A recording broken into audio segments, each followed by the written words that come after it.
If you think Tokyo is all you need on your Japan trip, you're seriously missing out. Coastal towns, retro hot spring streets, and charming local port town, a completely different side of Japan, all within day trip distance. But when you actually start researching, it's easy to get stuck. Which ones are actually worth going to? How do I even get there? That's where we come in. In this video, Howzit guys who have taken over 1,000 travelers across Japan share our top 10 day trip spots that are easy to visit even for first timers. First up, Mount Fuji area. A lot of people come to Japan wanting to see Mount Fuji. And my personal recommendation is Kawaguchiko area. A highway bus from Shinjuku takes about 2 hours. You can also take the Fuji excursion train to Kawaguchiko. Once you're there, you can ride a ropeway with Mount Fuji in the background, take a walk around the lake, or explore some great cafes in the area. One thing to keep in mind though, locals' transportation options are limited around the area. So, booking a taxi in advance or arranging a private car from Tokyo is a way to go. Howzit also runs Mount Fuji tours, so check the description if you are interested.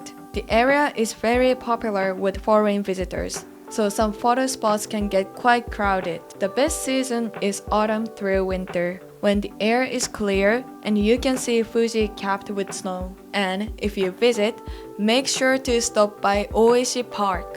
It's not just about the mountain view. Depending on the season, you'll also find beautiful flowers all around the park. Really worth it.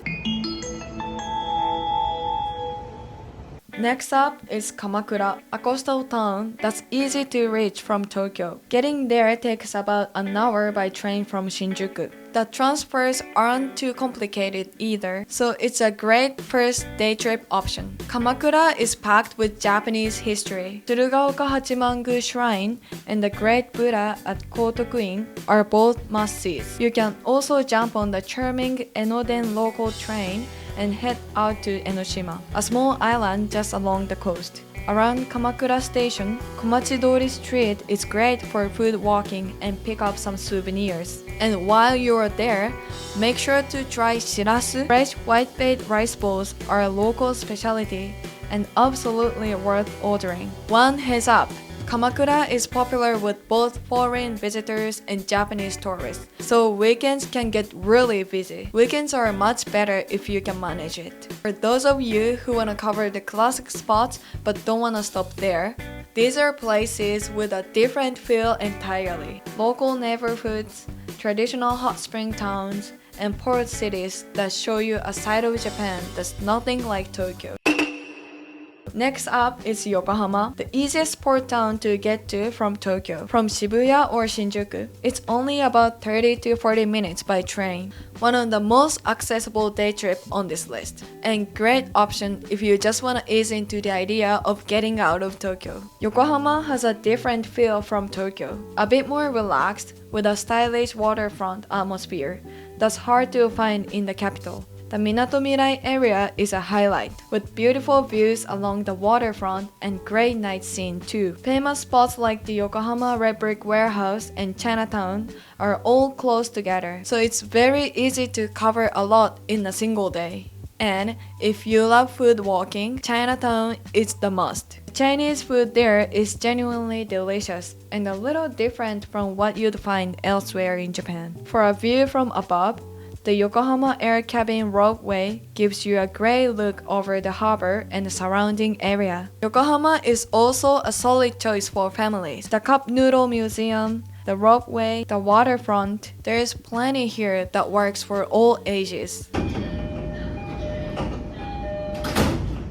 Next is Kusatsu Onsen, one of Japan's most celebrated hot spring destinations. Getting there from Tokyo takes about 3 hours by bullet train and bus. It's a bit farther than other spots on this list, but genuinely worth the extra travel time. If Hakone is the easy, accessible onsen option, Kusatsu is where you go for a full traditional onsen town experience. The atmosphere is exactly what you'd picture when you think of Japanese hot spring town. At the center is the famous Yubatake, a large wooden hot spring field where steam rises up from the water. It's a really striking sight. You can also watch yumomi, a traditional performance where locals stir and cool the hot spring water using wooden paddles. It's something you won't see anywhere else. Kusatsu gets fewer international visitors than Hakone, which means the atmosphere feels more local and unhurried. A great fit if you want something a bit more off the tourist trail. If you're visiting Japan in winter, Kusatsu covered in snow is truly special. The combination of steam rising from the yubatake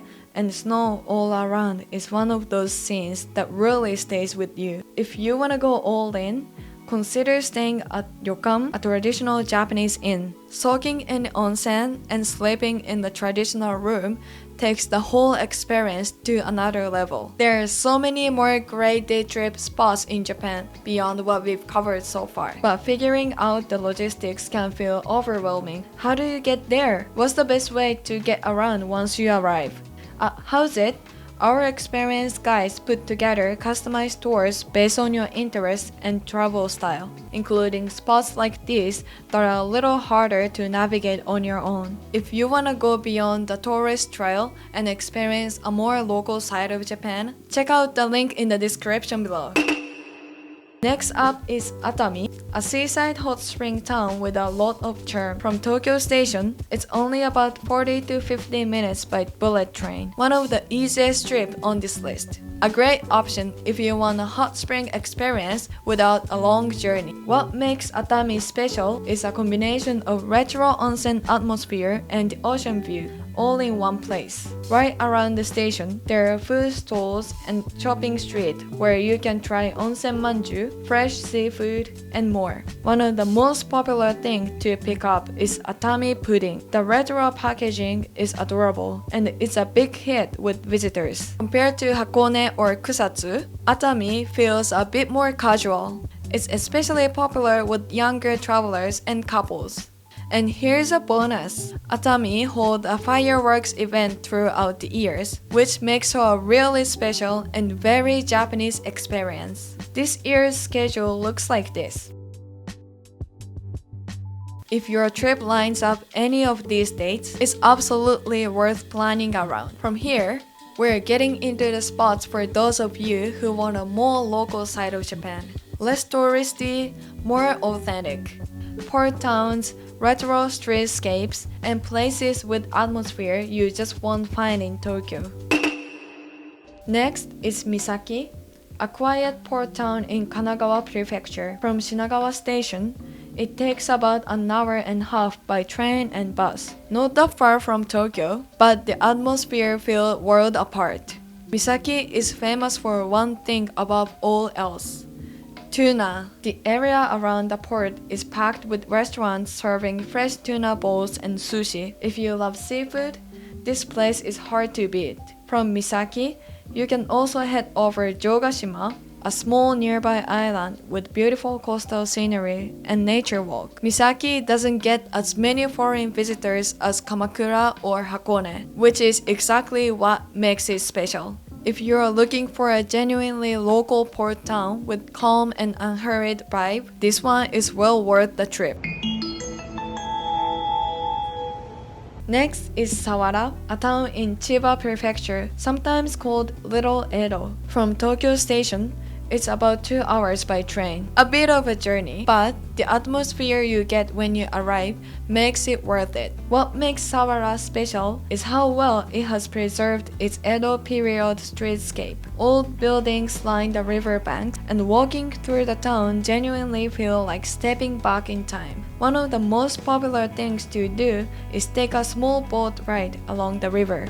It's a really peaceful and unique way to take in the scenery. And because it hasn't been heavily commercialized, the whole place feels calm and unhurried. You can just walk around at your own pace without crowds. If you want a retro, all-Japan atmosphere that feels even more local than somewhere like Kawagoe, Sawara is a great choice. Next up is Karuizawa, one of Japan's most beloved resort destinations. From Tokyo Station, it's about an hour on the Hokuriku Shinkansen. Very easy to get to. A great option if you want to escape into nature without complicated journey. What makes Karuizawa special is the combination of natural scenery and stylish, relaxed atmosphere. The cute Karuizawa area in particular is lined with cafes, bakeries, and charming little shops. The vibe is calm and unhurried in a way that feels completely different from Tokyo. There are also natural spots like Shiraito Fall to visit, and even in summer, the temperature stays relatively cool, which makes it popular escape from the city heat. For shoppers, the Karuizawa Prince Shopping Plaza is one of the largest outlet malls in Japan and very popular with visitors. Karuizawa doesn't attract huge number of foreign tourists, so if you're looking for somewhere more relaxed than the typical tourist spots, this is a good fit. And if you're visiting Japan in summer, Karuizawa is an especially smart choice. Cool, beautiful, and genuinely refreshing.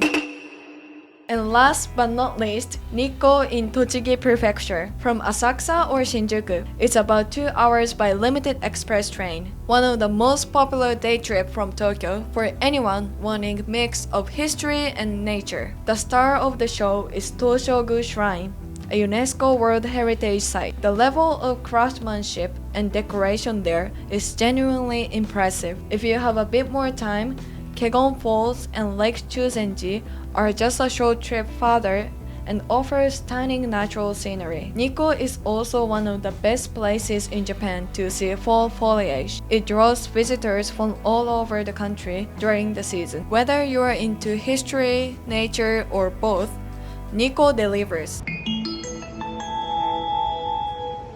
That's our 10 recommended day trip from Tokyo. Hopefully, there is something that fits what you're looking for on your next trip to Japan. If you want to explore some of these spots with guide, check out Howzit Tours. The link is in the description below. I'll see you in the next video. No, I'll see you in Japan. Bye! Howzit!